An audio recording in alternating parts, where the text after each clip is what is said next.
तब हम लोग मेटल नॉन मेटल के फिजिकल प्रॉपर्टी के बारे में ऑलमोस्ट हम लोग देख चुके थे। ये नॉन मेटल का आपका फिजिकल प्रॉपर्टी था, ठीक है, जो कि हम लोग ऑलमोस्ट पहले पढ़ चुके हैं मेटल और नॉन मेटल का। आसान तरीका है कि अगर आप मेटल का फिजिकल प्रॉपर्टी पढ़ लें, अगर याद हो गया तो उसी को जस्ट उल्टा करते चले जाइए, ठीक है, तो आपका वो नॉन मेटल वाला जो प्रॉपर्टी है ना वो सब कंप्लीट हो जाएगा। कहने का मतलब है कि मेटल्स, अगर मेटल्स को पढ़ेंगे सॉलिड, तो नॉन मेटल जो है ना ऑलमोस्ट जनरली जो है ना वो सॉलिड, लिक्विड और गैस तीनों में रहता है। मेटल्स अगर हार्ड है तो नॉन मेटल सॉफ्ट होते हैं, एक्सेप्ट क्या है, डायमंड। तो ये सब चीज़ें जो है ना, मेटल गुड कंडक्टर है तो नॉन मेटल बैड कंडक्टर है। मेटल का मेल्टिंग पॉइंट और बॉइलिंग पॉइंट हाई होता है तो नॉन मेटल का लो होता है। तो ये सब जो है ना जस्ट उसका उल्टा करते चले जाएंगे तो भी आपको आसानी से यहाँ पे समझ में आ जाएगा, ठीक है। तब हम लोग पढ़ते हैं आज केमिकल प्रॉपर्टी इसका। तो केमिकल प्रॉपर्टी में क्या है, तो रिएक्शंस। केमिकल प्रॉपर्टी में जो भी हम लोग पढ़ेंगे तो वो रिएक्शंस ही पढ़ेंगे, ठीक है। तो यहाँ पे लिखा है कि रिएक्शन विथ आपका किसके साथ से रिएक्शन हो रहा है, तो यहाँ पे रिएक्शन हो रहा है किसके साथ, ऑक्सीजन के साथ। तो किसी, देखिए सबसे पहले अगर रिएक्शन पढ़ना है ना किसी भी का, तो ऑक्सीजन के साथ पढ़िए और वाटर के साथ पढ़ते हैं। क्यों, इन्वायरमेंट में इजीली अवेलेबल है ऑक्सीजन आपके इन्वायरमेंट में। मतलब ऑक्सीजन तो ऑलमोस्ट नाइट्रोजन भी है, कार्बन डाइऑक्साइड भी है, लेकिन ऑक्सीजन ही गैस है जो आसानी से रिएक्ट करता है किसी भी एलिमेंट के साथ इन्वायरमेंट में, ठीक है, फ्रीली। और वाटर चूंकि अवेलेबल है आसानी से, तो यहाँ पर हम लोग देखेंगे कि रिएक्शन विथ मेटल, मेटल का किसके साथ, ऑक्सीजन के साथ। तो मेटल से रिएक्ट विथ ऑक्सीजन तो क्या बनाता है, ऑक्साइड, मेटल का ऑक्साइड। देखिए ऑक्सीजन जिसके साथ भी करे उसी का ऑक्साइड, मेटल के साथ तो मेटल का ऑक्साइड, नॉन मेटल के साथ नॉन मेटल का ऑक्साइड। समझ में आ रहा है। तो यहाँ पे ऑक्साइड बनाता है। अब देखिए जनरल फार्मूला अगर हम लोग लिखें, जनरल फार्मूला लिखें तो एम मतलब कोई भी metal plus O, oxygen O2, और क्या बना रहा है आपका, या तो M2O बनाएगा और नहीं तो आपका MO बनाएगा। समझ में आ रहा है। और नहीं तो आपका M2O3 बनाएगा। लेकिन ये सारे कहलाएंगे आपके मेटल के ऑक्साइड्स। सारे क्या कहलाएंगे, मेटल के ऑक्साइड। अब ये जो हम यहाँ पे जो आपको ये दिख रहा है डिजिट, जो कोफिशिएंट दिख रहा है, 2 दिख रहा है, 3 दिख रहा है, ये सब ये इनके वैलेंसी पे डिपेंड करता है। जो कि हम लोग पढ़े हैं कि कैसे कंपाउंड का, किसी कंपाउंड का फार्मूला होता है। आगे हम लोग पढ़ेंगे तो देख लेंगे, एक रफ आइडिया हम लोग फिर से ले लेंगे। ऑलमोस्ट हम लोग पढ़े हुए हैं। अगर कॉपर मेटल है, कॉपर है, सपोज कीजिए कि मान लेते हैं कॉपर है, आपको नहीं पता तो कॉपर है और ऑक्सीजन है, आप लिख दिए। आपको इनका रिएक्शन करवाना है तो आपको ये हम तो बना दिए। अब आप कहेंगे सर ऐसा कैसे बन गया, या तो ऐसा बनेगा और नहीं तो कैसा बनेगा, Cu2O बनेगा, ऐसा बनेगा। अब ये दोनों बना तो क्यों बना, तो आप देखेंगे कॉपर का जो वैलेंसी होता है वो कितना होता है, तो इसका वैलेंसी होता है 2 होता है, नहीं तो क्या होता है 1 होता है। ये याद करना पड़ेगा।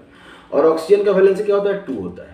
तो अगर हम लोग कॉपर और ऑक्सीजन को लें, अगर इनके वैलेंसी 2 लें तो ये क्रॉस मल्टीप्लाई होगा, और क्रॉस मल्टीप्लाई करके Cu2O2, और सिंपल फॉर्म में अगर लिखेंगे तो Cu, सिंपलेस्ट रेशियो में लिखते हैं हम लोग कंपाउंड, ठीक है।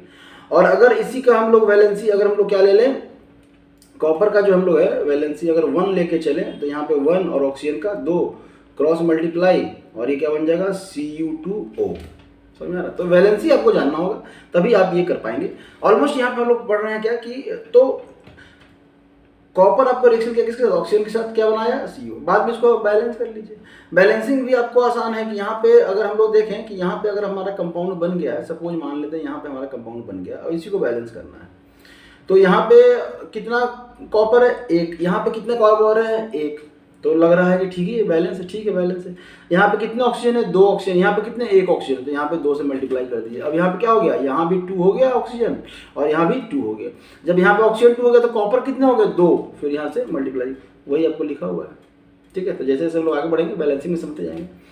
तो नेक्स्ट लिखा हुआ है आपका कि when aluminium is heated it combined with oxygen to form aluminium oxide. देखिए कोई भी मेटल रिएक्शन करेगा तो वो अपना ऑक्साइड ही बनाएगा, ठीक है, उसी का ऑक्साइड बनेगा। तो एल्युमिनियम है तो एल्युमिनियम ऑक्साइड। बाद में ये तो बैलेंस करके लिखा हुआ है, आपको ये समझना है कि एल्युमिनियम आप लिख दिए और O2 लिख दिए। एल्युमिनियम का वैलेंसी कितना है, 3, इसका वैलेंसी कितना, 2। तो जब क्रॉस मल्टीप्लाई होगा तो कितना हो जाएगा आपका, यहाँ पे कर लीजिए।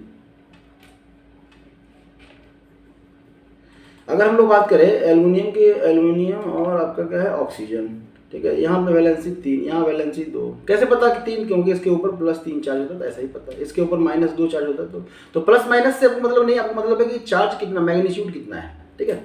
तो यहाँ पे अगर क्रॉस मल्टीप्लाई हुआ तो क्या बनेगा आपका, Al2O3, तो वही यहाँ पे आपको दिख रहा है। अब हम लोग मान लेते सर ऐसे लिख दिए, अब आपको प्रोडक्ट पता हो गया कि Al2O3 होगा। अब इसको बैलेंस कैसे करें?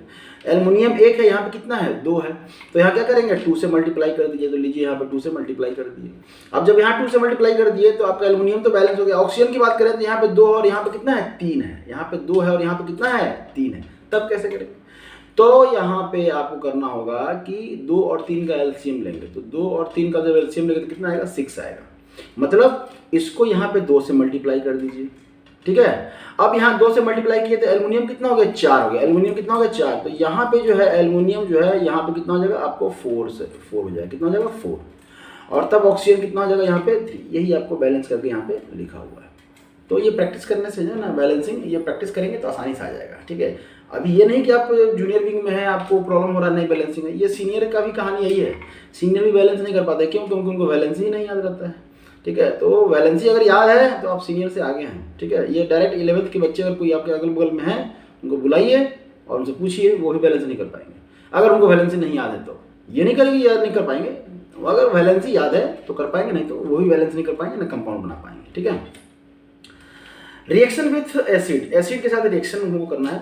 तो metal reacts with dilute acid to form salt and hydrogen. और ये याद रखिएगा कि ये क्या बना रहा है, तो ये हाइड्रोजन बना रहा है। इस चीज़ को याद रखिएगा, ये आपको तंग करने वाला है। ये आपको यही नहीं, आप 9th में चले जाइए, 10th में चले जाइए, 11th में चले जाइए, 12th में जाइए, कंपटीशन में बैठ जाइए। अगर आपको पूछेगा कि मेटल और एक एलिमेंट मेटल है वो एसिड के साथ रिएक्शन कर रहा है, एक गैस इवॉल्व हो रहा है, उस गैस वो कौन सा गैस है, ठीक है। तो वो गैस है आपका हाइड्रोजन। तो ये याद रखिएगा कि हाइड्रोजन गैस जो है रिलीज करता है जब मेटल ऑक्सीजन के साथ रिएक्शन करता है। अब यहाँ पे एसिड कोई सिंपल एसिड ले लीजिए ना, HCl ले लीजिए यहाँ पे, तो हम लोग सिंपल यहाँ पे ले लिए। अब HCl ले लिए और मेटल के साथ जो है ना रिएक्शन करवा रहे हैं। अब मेटल के साथ, अब देखिए आपको अगर पता है तो फार्मूला आप आसानी से बना सकते हैं। क्लोरीन का वैलेंसी 1, मैग्नीशियम का वैलेंसी 2, क्रॉस मल्टीप्लाई कीजिए, कितना हो जाएगा आपका MgCl2, तो यही लिखा हुआ है, ठीक है। और क्या निकल गया H2 गैस। तो ये इंपॉर्टेंट है आपका, यही इंपॉर्टेंट है कि आपका क्या निकल रहा है H2 गैस जो है ना, सब में H2 गैस निकल रहा है। तो याद रखिएगा कि जब मेटल रिएक्ट कर रहा है डाइल्यूट एसिड से, तो क्या हो रहा है आपका हाइड्रोजन गैस निकल रहा है। कोई भी एक रिएक्शन याद कर लीजिए। अब मान लेते हैं सर ये रिएक्शन हमको ये नहीं याद हुआ। अगर रिएक्शन नहीं याद हुआ तो फिर तो आपको लिखना होगा मेटल प्लस एसिड क्या बनेगा, salt, metal salt plus hydrogen gas. अगर इतना भी लिख दे तो भी आपका काम चलेगा, लेकिन याद कर ले तो बढ़िया है, बेटर है, ठीक है। तब यहाँ पे हम लोग देखेंगे, क्या देखेंगे, रिएक्शन विथ वाटर। वाटर के साथ रिएक्शन आपका क्या होता है, ठीक है। वाटर है तो देखिए वाटर यहाँ पे लिखा हुआ है, सोडियम है और ये है H2O। अब ये रिएक्शन करेगा कैसे, तो देखिए जब वाटर को तोड़ेंगे तो ये H+ और OH- में टूटता है, इतना तो आपको पता है। नहीं पता है तो जान लीजिए कि इस तरह से ये ब्रेक करता है, ठीक है। इनका बॉन्ड जो है ना ऐसा ब्रेक होता है। अब देखिए सोडियम, हमें पता है कि सोडियम जो है ना वो पॉजिटिव चार्ज आयन है, पॉजिटिव चार्ज आयन है। अब जब इसका पॉजिटिव चार्ज अट्रैक्ट होगा तो किसकी ओर अट्रैक्ट होगा, तो नेगेटिव की ओर अट्रैक्ट होगा। तो ये क्या बनेगा आपका NaOH बनेगा। क्यों NaOH बना सर, क्योंकि यहाँ पे इसका वैलेंसी 1 और इसका भी वैलेंसी 1। कैसे इसका वैलेंसी 1, सर इसमें तो 2 एलिमेंट है।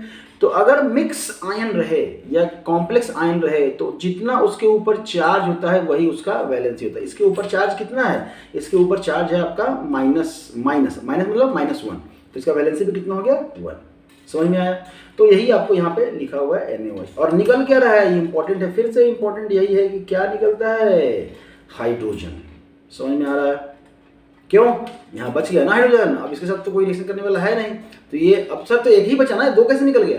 कभी भी H निकलेगा, हाइड्रोजन निकलेगा तो वो हाइड्रोजन एटम के फॉर्म में नहीं निकलेगा, वो H2 गैस के फॉर्म में निकलेगा, वो गैस के फॉर्म में निकलेगा। और अगर गैस के फॉर्म में निकल रहा है तो इसका जो आपका ये रहेगा वो क्या रहेगा, H2 रहेगा। समझ में आया। चलिए तब है यहाँ और भी है, पोटेशियम है वाटर के साथ है। सोडियम और वाटर का जो है ना, सोडियम मेटल को हम वाटर में डाले, वहाँ पे आग लगा लैब एक्टिविटी में, आपको ऑलमोस्ट वो वीडियो दिया हुआ है, वहाँ भी आप देख सकते हैं, ठीक है। और भी डिफरेंट यहाँ पे हम लोग दिखला है सब। यहाँ पे बस एक ही मैकेनिज्म है, आप करते चले जाइए, बनता चला जाएगा। आप इस तरह से जो है ना सबको रिएक्ट करवाइए और बनाइए, आपका प्रैक्टिस हो जाएगा। इसके बाद भी नहीं समझ में आया तो आप वीडियो में बोल सकते हैं। तब है reaction with metal, reaction of metal with metal salt solution. Metal salt क्या होता है, तो मोर रिएक्ट, अब मेटल सॉल्ट क्या होता है, यहाँ पे जितने भी है उसे मेटल के सॉल्ट ही बन रहा है ना। ये मेटल के कहाँ गया, ये देखिए ये जो है ना, ये सब क्या है, मेटल के सॉल्ट है, ये सब क्या कहलाते हैं, मेटल के सॉल्ट कहलाते हैं, ठीक है। तो अब है क्या, तो यहाँ पे देखिएगा लिखा है a more reactive metal displace a less reactive metal from its salt solution, ठीक है। मतलब ये जो हम लोग पढ़ते हैं रिएक्शन, यहाँ से एक रिएक्शन आएगा जिसका नाम है आपका डिस्प्लेसमेंट रिएक्शन, ठीक है। ये याद रखिएगा, ये एक टाइप का रिएक्शन है जो कि आगे फ्यूचर में आपको काम आने वाला है। तब है कि आपका मैग्नीशियम डिस्प्लेस, मैग्नीशियम क्या displace copper from copper salt solution, copper के सॉल्ट सॉल्यूशन से या कॉपर के सॉल्यूशन से या कॉपर को उसके कंपाउंड से मैग्नीशियम क्या कर दे रहा है, हटा दे रहा है। देखिए यहाँ पर हटा दिया, इसी को कहते हैं डिस्प्लेस कर दे रहा है, तो डिस्प्लेसमेंट रिएक्शन, समझ में आया। जिंक डिस्प्लेस कॉपर फ्रॉम, अब देखिए अब डिस्प्लेस कौन करेगा, जो हाई रिएक्टिव रहेगा। जैसे सपोज मान लेते हैं आप कुर्सी पे बैठे हुए हैं, आप कुर्सी पे बैठे हुए हैं और कोई जूनियर आया तो आप उठेंगे क्या, नहीं उठेंगे।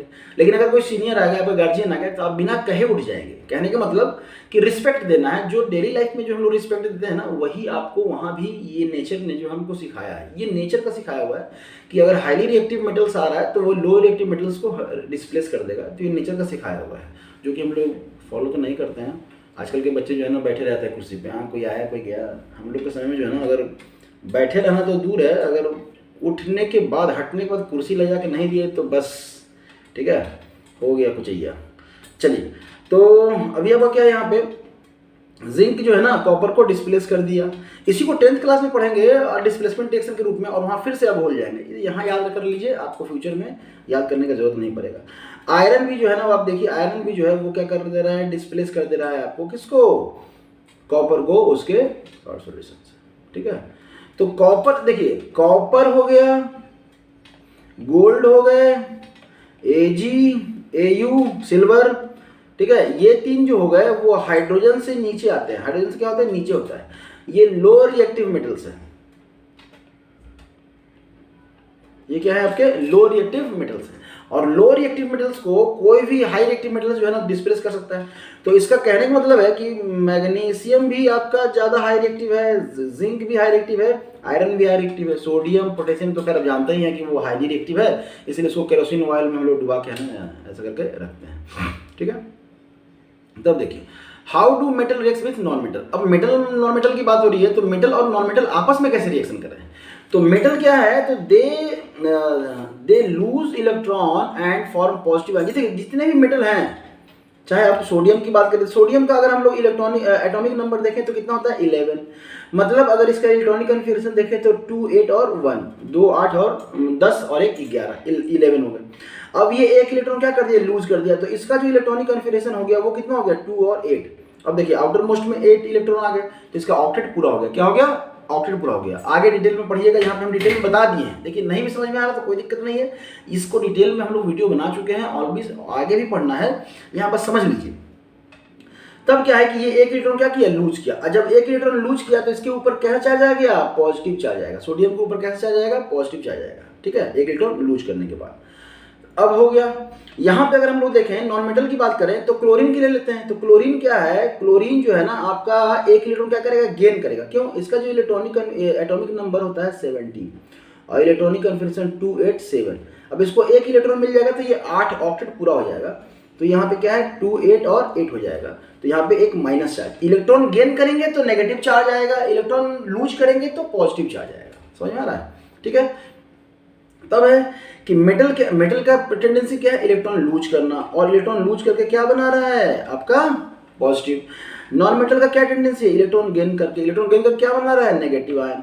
और ये दोनों कंबाइन करके क्या बनाएगा आपका NaCl, और इसी को कहते हैं हम लोग सॉल्ट।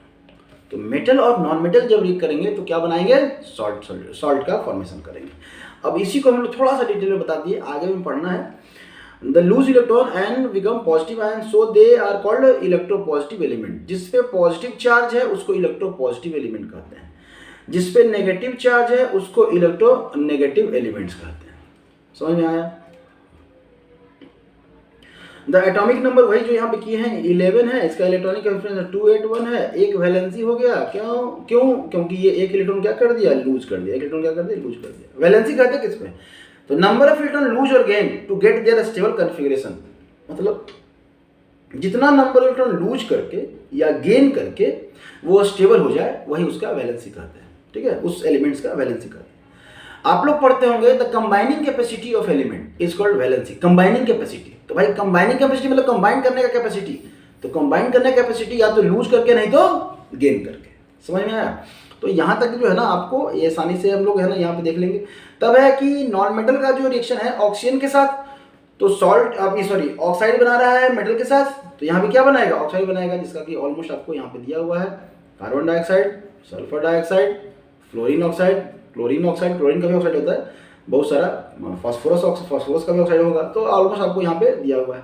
वाटर के साथ जनरली आपका नॉन मेटल जो है ना रिएक्ट नहीं करेगा, इसलिए आप ग्रेफाइट को अगर पानी में डाल दें तो ज़्यादा खराब नहीं होने वाला, रिएक्शन नहीं करता है। एसिड के साथ भी जनरली रिएक्ट नहीं करता, तो यहाँ पे लिखा हुआ है। मतलब आपको सिर्फ और सिर्फ केमिकल प्रॉपर्टी में पढ़ना है किसका, तो मेटल्स का। नॉन मेटल्स का ऑक्सीजन के साथ पढ़ लीजिए और नॉन मेटल का मेटल के साथ पढ़ लीजिए, बस। एसिड और वाटर के साथ वो रिएक्शन नहीं करता है, ठीक है। तब यहाँ पे एक छोटा सा टॉपिक है आपका कोरोजन। क्या है आपका corrosion? Corrosion is defined as the destruction of metal और alloy by the surrounding environment through chemical and electrochemical change, ठीक है।